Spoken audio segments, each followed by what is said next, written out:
Hello everyone! Today I wanted to create this quick tutorial for you guys to show you how you can use the software Clip Studio Paint to create different types of sequential art, whether that be comic strips, manga, webtoons, or anything of the sort. So in this video, I'm going to show you guys a recent comic that I made where I recorded the full process of it, and you guys can see how I was able to make a single comic panel in just a few easy steps using Clip Studio Paint. Now, before I even get into this comic, I can't even say anything about it without first going over this beautiful and amazing brush set that I'm using in this video. I recently discovered the illustrator Devin L. Kurtz, and not only is she a phenomenal illustrator, but she is a great designer of custom brushes for lots of different programs, including Clip Studio Paint. She also releases them for Procreate and Photoshop as well. So I will include a link to her website along with all of her brushes in the description, so you guys can check them out for sure because they are amazing. She has lots of different environment packs, not just limited to what I'm showing off here. She has brush packs for foliage and grass, not to mention clouds, and even a rake brush set, which is mainly used for fur, but I've seen her use it for water, for rocks, and other environmental elements like that. So they have a lot of flexibility, and you can use them for lots of different elements for the different environments you guys might want to create for your projects. So like I said, I will include her links in the description so you guys can be sure to check her out. Her brushes are amazing for any type of outdoor environment, and even she has a cityscape one as well. So if you want to do large cities, you can have a brush pack for that as well. So like I said, I just wanted to shout her out because I could not have made this wonderful background without these brushes. Pretty much every single brush I use here comes from one of her 2 grass and foliage packs and her cloud pack. So I recommend you guys doing that as well. If you're like me and you struggle with creating backgrounds and environments, try downloading different types of specific custom brush packs to help you out.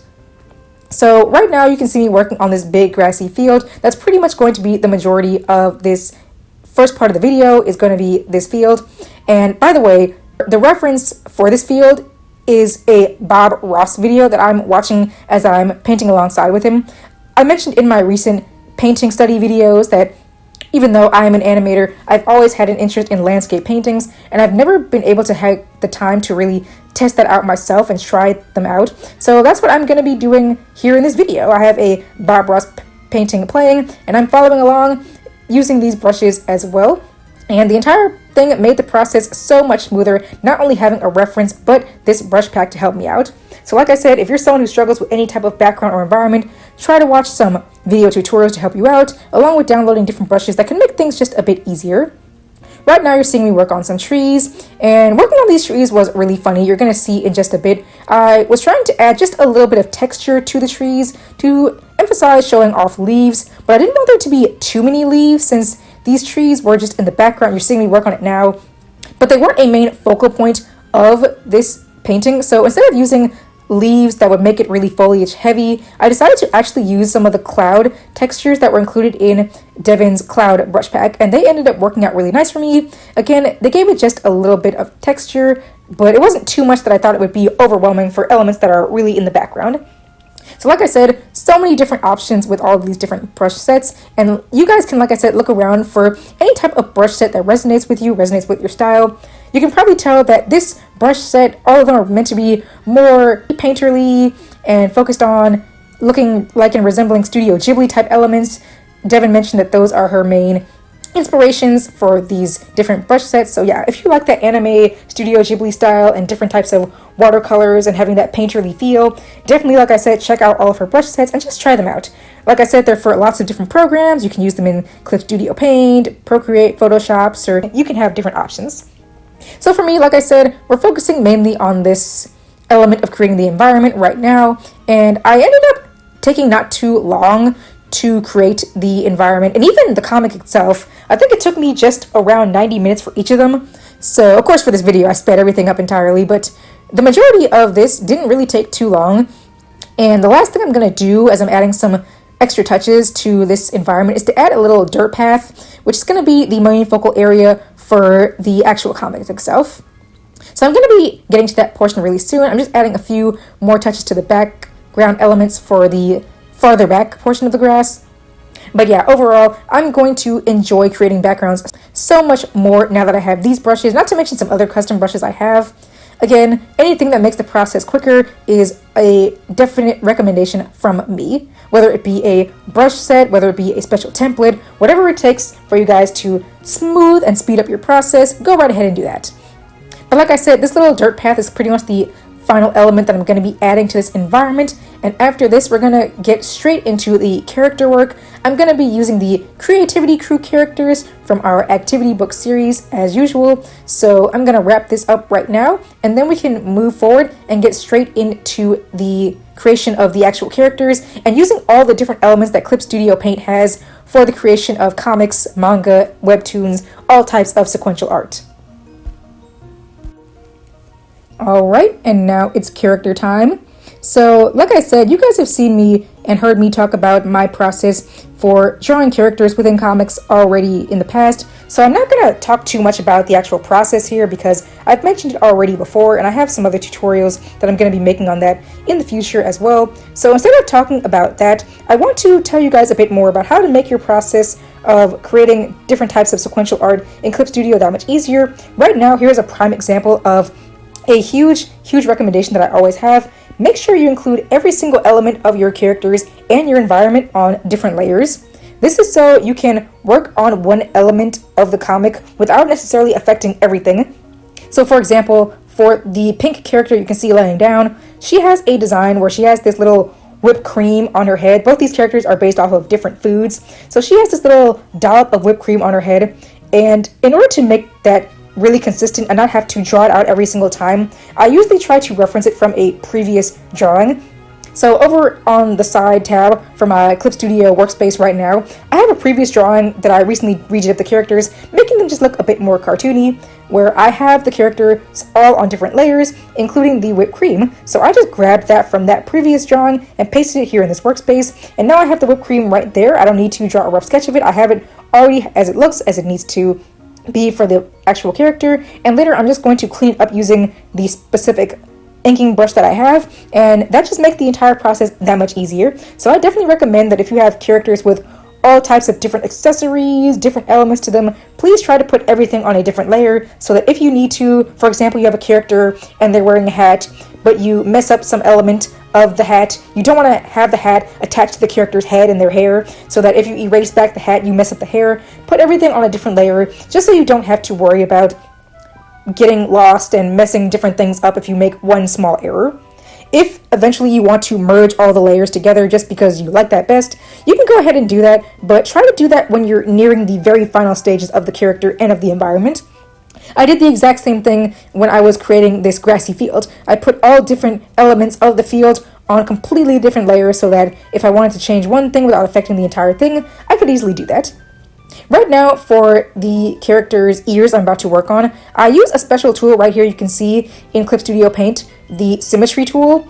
I use that in order to very easily create a circle or any type of design where you need the design to look perfectly symmetrical. You can use the Symmetry ruler, and I'll try to put a little marking on the screen so you can clearly see where it is, just to make it much easier to draw something that you need to be perfectly symmetrical, like a perfect circle or anything else like that, like a heart. Anything where you want it to be perfectly symmetrical. And the reason why I didn't use the ellipses tool is because I wanted it to have this specific texture for the brush that I'm using. So that's why I thought it would just be easier to do that. Plus I just wanted to show it off for this tutorial. So there you go. Now if you need to use any type of symmetry for your drawings, you have that tool available to you. And with that, I'm just going to take that ear and then copy it and paste it so I can have another one. I have to redraw it, and then I'm going to do the same thing for the purple character. So again, always try to, again, keep things on different layers to make things easier like that. If I had drawn that ear on the same layer as the character's body and I wanted to copy it, I would end up copying the entire body along with it, and then I'll have to erase that, and it would just be so much work. It's just easier to keep everything in its own specific layer, and then if I wanted to merge these ears later, I could do that very simply.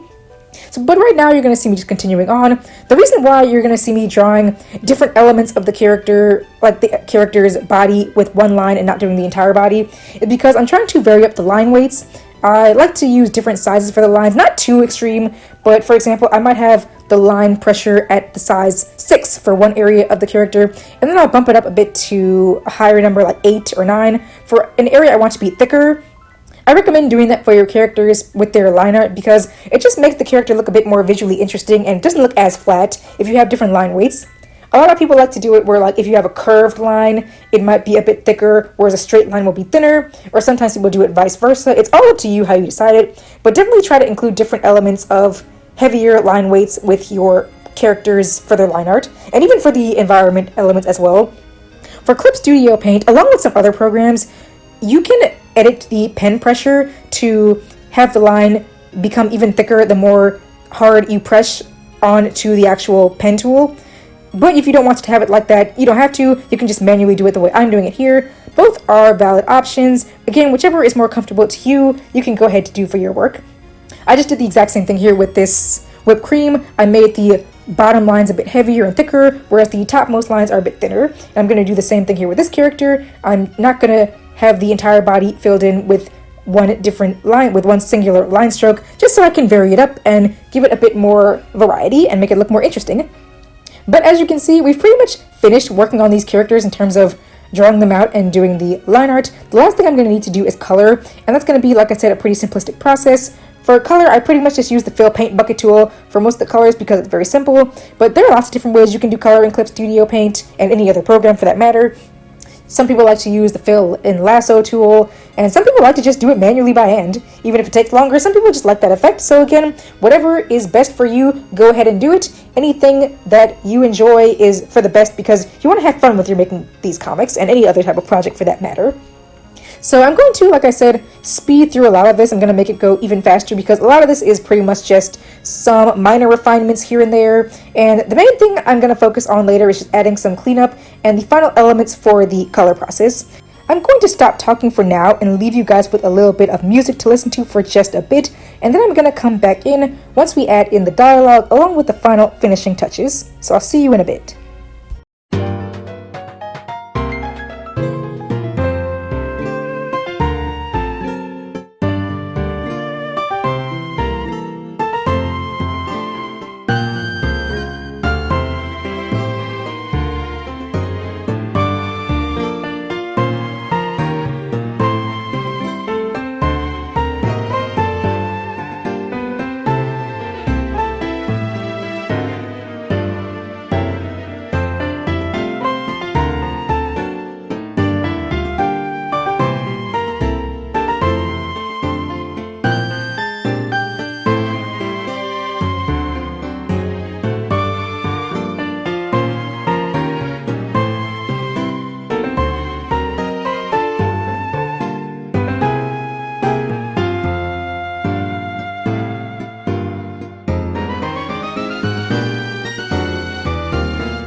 Alright, I'm back, and now it's time to move into probably the most important portion, the speech bubbles and dialogue. So as I mentioned earlier, Clip Studio Paint was originally intended to be used by manga artists, so they already have a lot of built-in tools that allow you to make speech bubbles very easily. All you need to do is go down to the speech bubble tool next to the text tool, and you can throw in a perfectly round speech bubble or a speech bubble of some slightly different sizes, and it'll be perfectly round or whatever shape you want it to be. You don't need to draw it out by hand if you don't want to, but there are some tools available there as well to allow you that process if you want to as well. If you want to have a bit more control over the way the speech bubble looks, you can do that as well. And you can even add a little tail to the speech bubble as well, just to direct it to the character who is specifically talking. You don't have to if you don't want to, it's totally optional, but I just thought it was a nice touch here, so I decided to go ahead and add it. As well, you can add your text with any font that you want. All you need to do is go to the text tool and you can type in whatever your dialogue is. And once you place it over the speech bubble in question, it will all be attached. So you'll be able to move the speech bubble and the dialogue all in one specific layer. So it's a very helpful tool. Definitely recommend using it for your comic strips just to make things simpler. But again, if you don't want to, you can draw it out by hand. Whatever is your preference is best for you. The last thing you're going to be seeing me do here is just add in some finishing touches to the character's designs, adding some extra color to the frosting on this character's neck, and adding sprinkles on both of them, because I often tend to leave out their sprinkles if I just don't feel like it. But recently I've been trying to be more consistent with adding in the sprinkles to their designs just to make sure we can emphasize their food characteristics, so I'm doing that right now. The last element that I'm going to be adding to this comic is a noise texture layer, which I downloaded from the Clip Studio Paint asset store. And you guys can freely use the asset store if you want to have more elements that you can use in Clip Studio Paint, whether that be brushes, textures, or different things like that. I wanted to add this texture layer just to give the overall product a bit more of a traditionally classic feel. So it's going to be a grainy noise filter that you would probably see in older comics, older TV shows, and different things from the past, just to give it a more of an old-timey feel. I love working digitally, of course, for the convenience, but sometimes I don't want my work to look super digital. I want it to look very classic, like an old-time comic printed on paper. So that's why I recommend using different types of filters and overlays, whether it be, again, a noise layer, a paper layer, or anything like that. I'm about to finish up right now. I'm just changing up the color of the dialogue just to give it a bit more variation. And so right now I'm going to show you the finished product, and here we go. And you can clearly see right now what I was talking about with that texture layer. The entire painting now has a bit more of a grungy feel, like an old style classic comic strip, which is what I wanted. So that's why I added that last. I just put it as the topmost layer in the file, and I lowered the opacity down and set it as an overlay, and now I have the effect that I want, where of course, as you just saw, I made this painting entirely digitally, but it now does have a bit more of a traditional feel. So if you guys want to do that as well with your work, try to add in different types of noise filters or paper textures, anything to give the project a bit more of a classic look, are different options you have available to you. And I'll try to list more in the description as well if I think of some more for you guys to use as well. Or you can add them in the comments. If you guys have ideas, I'll respond and reply and let you guys know if I think different things would be helpful to your works. But overall, that is the end of this video. I hope you enjoyed this process of me creating a more advanced comic from start to finish. I'll make some more videos like this in the very near future, and I hope you guys enjoyed and you'll use these tips for your future comics and webtoons as well. Thanks so much for watching, and I'll see you all next time.